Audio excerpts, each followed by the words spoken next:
This is not because people are lying. It is because of how our brains handle trauma and darkness. When you are scared and in the dark, your brain experiences something called the weapon focus effect. Your attention narrows down to the immediate threat, and you lose all sense of the surrounding details. Stress and pressure increase. Your suggestibility, meaning a simple leading question from an officer can accidentally rewrite your entire memory of the event. This is why witness accounts often flatly contradict the forensic evidence found later.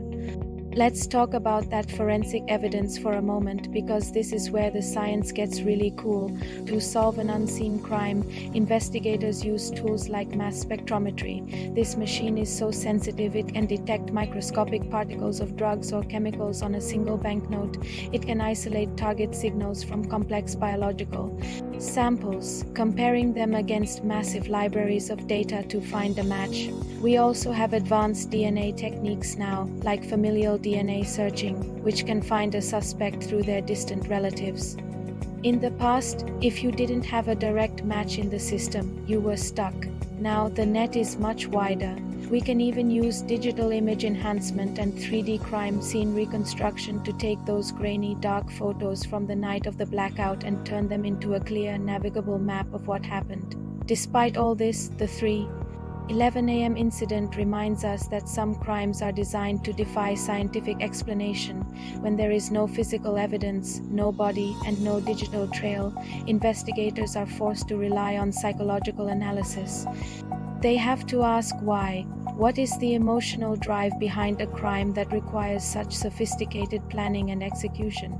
Sometimes the lack of a motive is the biggest clue of all. It suggests a level of detachment or a very specific hidden agenda that doesn't fit the usual patterns of theft or violence.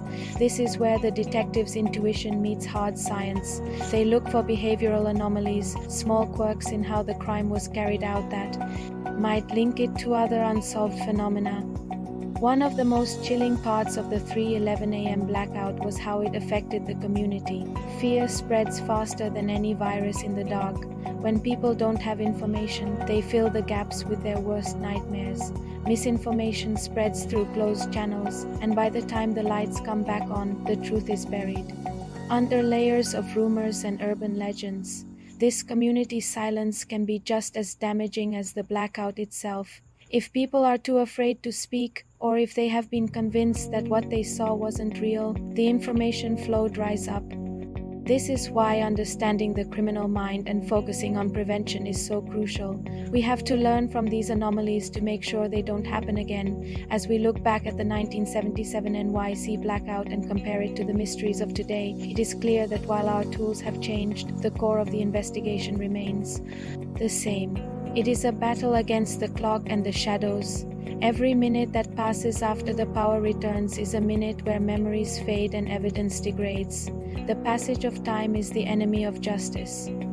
Early decisions made at the scene, like how the perimeter is secured or how the first witnesses are interviewed, can make or break a case that will be argued in court years later. A court judgment doesn't just depend on physical traces, it depends on the overall weight of all the evidence combined, from digital logs to the psychological profile of the suspect. So what really happened at 3:11 a.m.?